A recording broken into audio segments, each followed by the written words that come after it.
This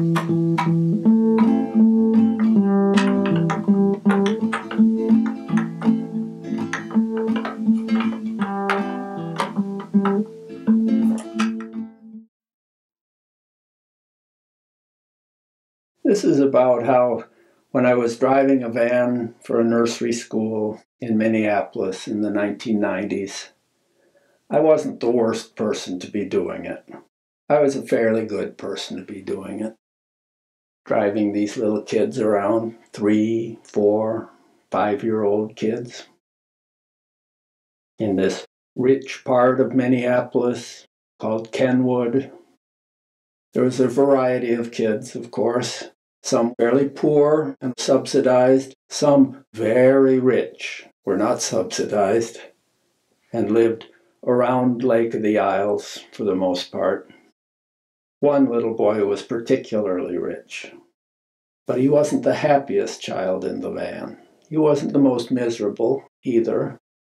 My theory is I was fairly good at spotting the vulnerabilities of these young children, because I had had a miserable childhood myself, and I could just tell when they were feeling put upon. There's a look that would come into their eyes, even this very richest boy, named Danny.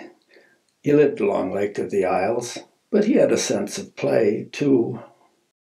And that was a key to how I got along with them, with Danny and the others.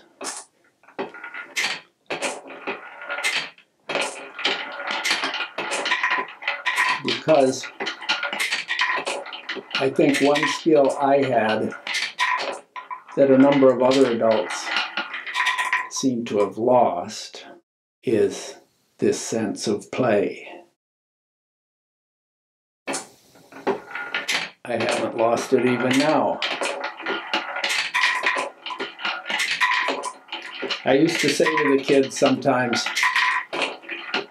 "Hey kids, how'd you like to take a shortcut?" By which they knew I meant we were going to go way out of the way someplace. They learned that after a while. A shortcut meant going down some alleys, maybe going around the block. It could be that we had some extra time, so we had to kill a little time before we got to school. So I would propose we took a shortcut. One time, I said, "Hey kids, how would you like to go to the car wash?"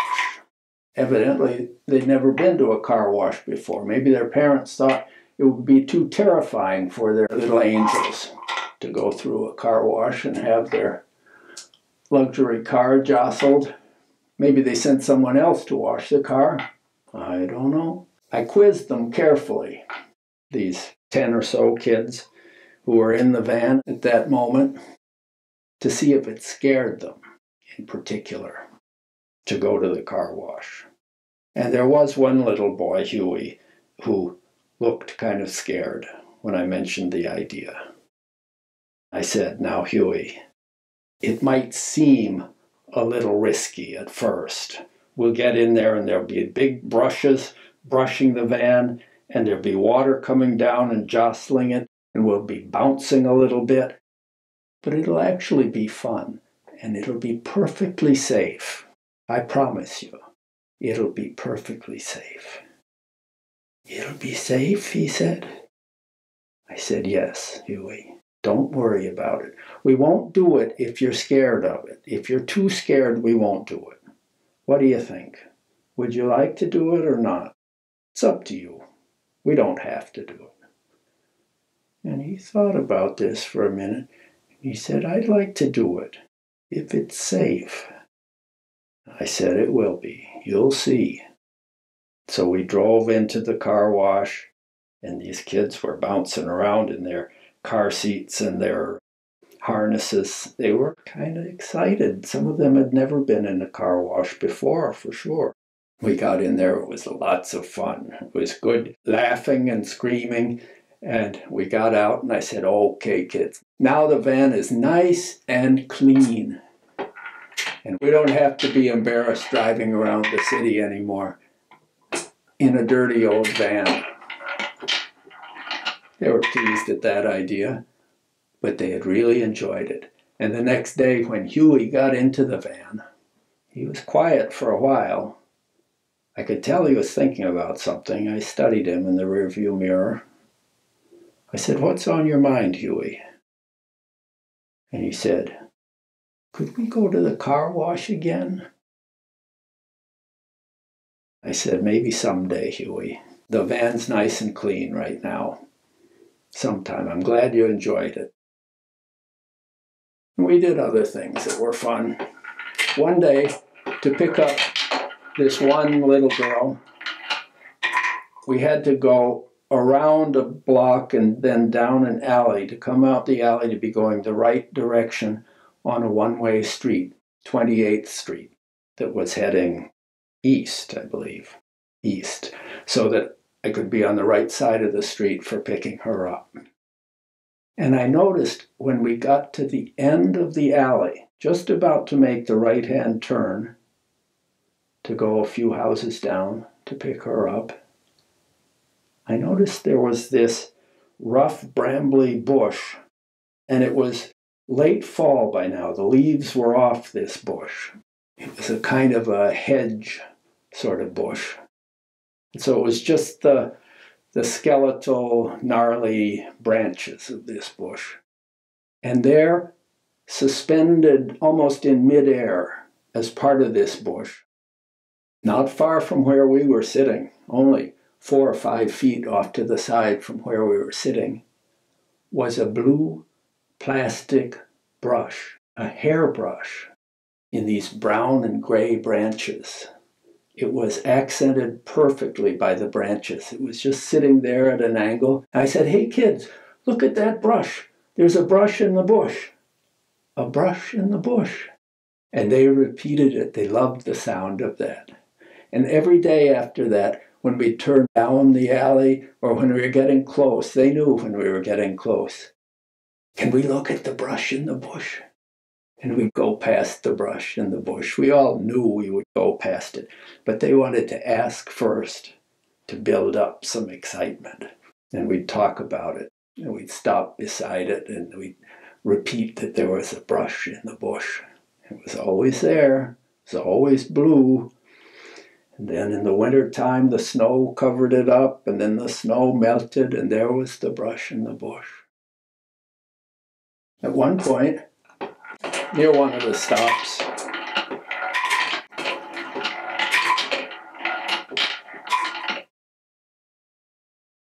there was a house they were about to move, evidently. And they had excavated below it, and they had put these big beams underneath it and jacked it up. And it was a house on sticks, big sticks, these huge big beams. We'd pass that every day, and we'd stop the van, look at it, examine it, discuss it. A house on sticks. It was good to have these group discussions.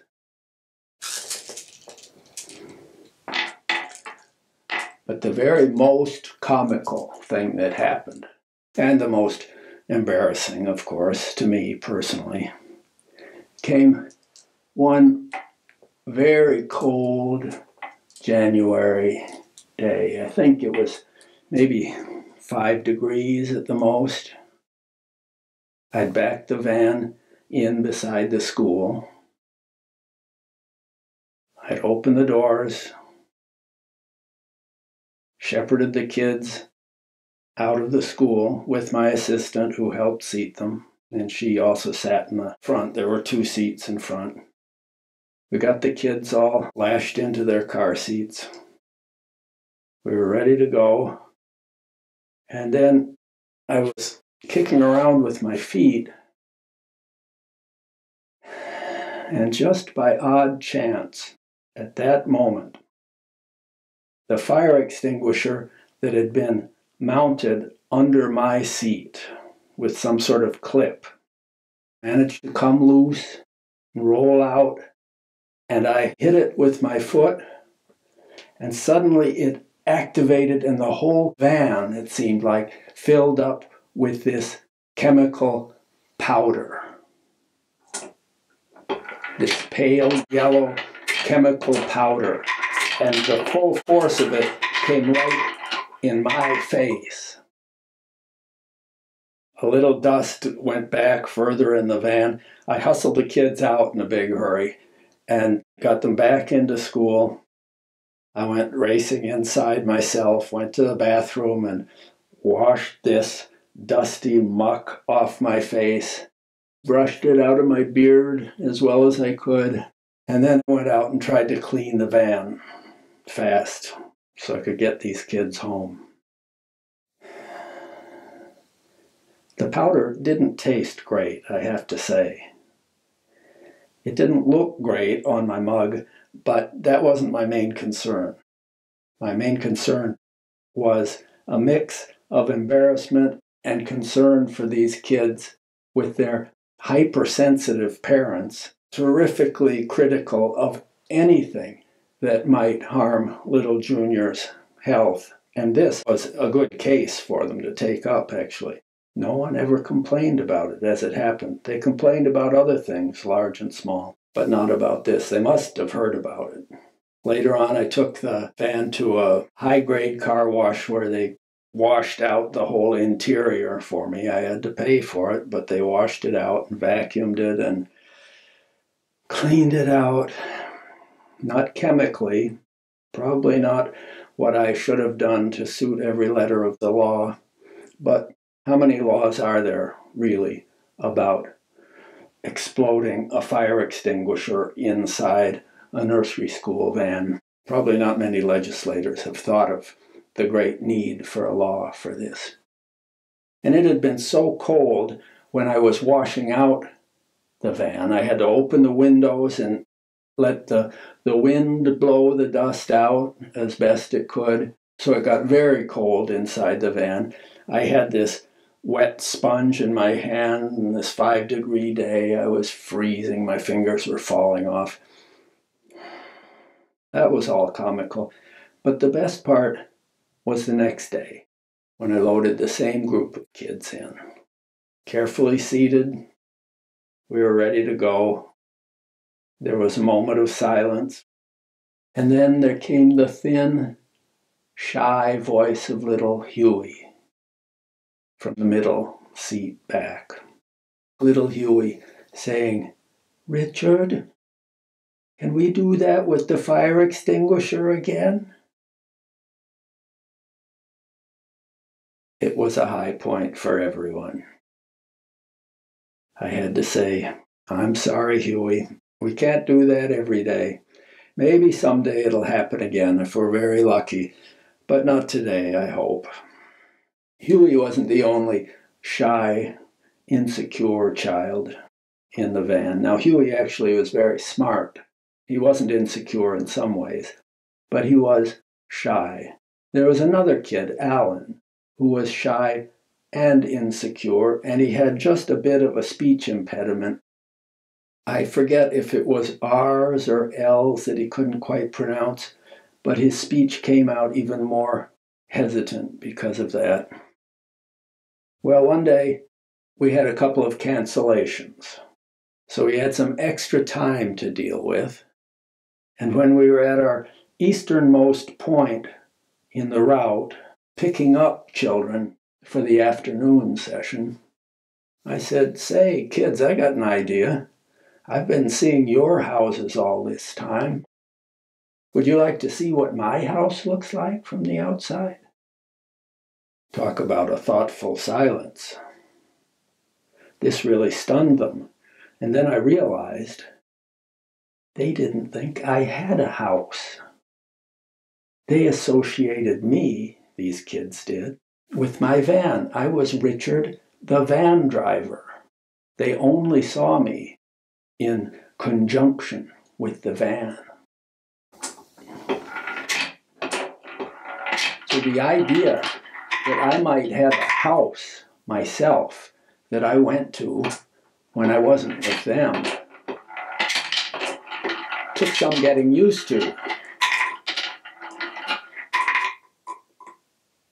I said, "You didn't think I had a house, did you?" "Well, maybe," he said. They were surprised. I said, "Let's drive by my house. I'll show you. I think this would be a good little conversation starter." So we drove over to my place in the marginal neighborhood, as it was called, meaning it was at least half black, in the area of Chicago and Lake Streets, where the Sears store still was, just hanging on by its fingernails. But it was still open, and I would go across Lake Street from my house where I rented an apartment and would buy hardware items at Sears and various things. There were about as many store employees as there were shoppers there, it seemed like. From the north window of my apartment, when I heard sirens, I could look out the window and sometimes see cops chasing after shoplifters who came tearing out of the main entrance and headed for the railroad tracks on 28th Street, a couple blocks away. That was amusing, to watch these overweight cops trying to run after these lithe young shoplifters who were young and quick and unencumbered. They didn't have 5 pieces of heavy equipment attached to their belts, and the cops would give up. They'd get on their walkie-talkie, which is one piece of their equipment, and call in another cop car to intercept the kids. The kids got away once they got out of sight. That was my neighborhood. It didn't face any high-toned lake like Lake of the Isles. Anyway, I drove the kids over past my house. We got there, parked on the other side of the street, where they had a good view of it. I said, "It's that white house there. There's the ground floor where my landlord and his wife live. They're old people, nice old people called the Fanchers. Second floor, there's an apartment that a friend of mine lives in, a guy named Jamie. And I have the third floor apartment, the top up there under the roof. See those windows? And I have several rooms there. There's a nice big dining room, kitchen, where I spend most of my time because there's a square table in the middle. It's a good place for writing and reading. That's the living room window you see there." One of the kids said, "Where's your TV?" I said, "I don't have a TV, Cheryl. No TV in my apartment. I like to read books." Ooh. This required some thought. There was a long silence in the van. No TV. And then Alan, this shy, somewhat insecure kid with a speech oddment or two, said, "Richard, do you have a bed?" "Yes, Alan, I have a bed. It's nice of you to think of that. I don't have to sleep in the van. I sleep in the apartment up there. In my bed, it's quite comfortable, and I get good sleep there. That was nice of you to ask."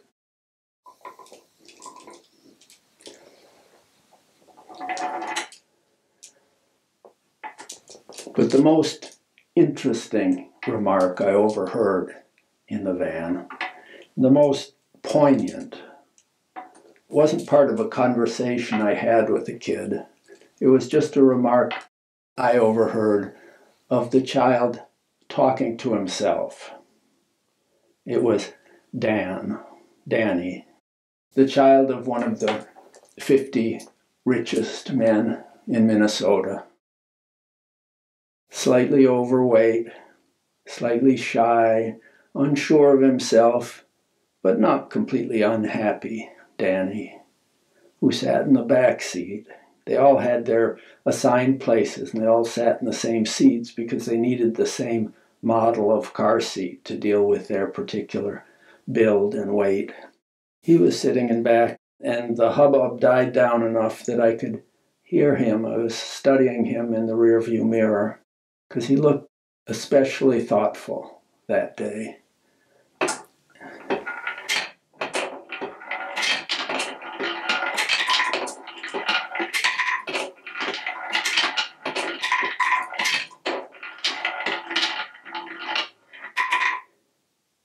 he was talking to himself. He was trying out a phrase. What he was saying, he was barely whispering, but I could hear him because I was watching his lips too, so I could tell what he was saying. What he was saying was, I'm rich. I'm rich. I'm rich. Trying it out in different intonations, as if he was hearing himself declare it to the world in different tones. He must have been told that he was rich by his nanny or some servant. I doubt that it was one of his parents. And this was a new concept for him. And he was trying to see how it fit, how it felt to say this, I'm rich. I would ask him sometimes, well, what did you do last night, Danny? Did you do anything special last night? And he'd say, oh, I went to the Timberwolves game with Dad. Oh, which car did you take? Because they had lots of cars. His father collected cars. I said, did you take the Lamborghini? No, we don't take it very often. No, it stays in the garage mostly. No, we took the BMW. Oh, did you have a good time at the game? Yeah, it was okay. It was fun. So he was the one who was rich. And he had to get used to the idea. By now, many years have gone by, he'd be a grown-up himself. I hope he's gotten used to the idea in a way that hasn't hurt him. And then there was little Samantha. Samantha, whose name was Sammy to us. We all called her Sammy. One day I said, in passing in traffic, I said, hey kids, do you see that yellow school bus that just went by, that short school bus? It was a kind of half-size, half-length school bus, little stubby model. And Sammy said to me, Richard, that school bus was not yellow. Oh, I said, it wasn't? It wasn't yellow? It looked kind of yellow to me. And she said, no, it wasn't yellow. It was salmon. And she was right. It had just a little orangey red in the yellow, and it was salmon colored. It wasn't quite yellow. What an observation. Sammy was 3 years old when she made this correction of what I had erroneously observed. I had a lot to learn from those kids, and I hope they learned a few things from me. Like the house on sticks. That was a good one. And the brush in the bush. How it's good to watch around you and see what might surprise you in a little scrawny bush alongside an alley. That was a nice moment.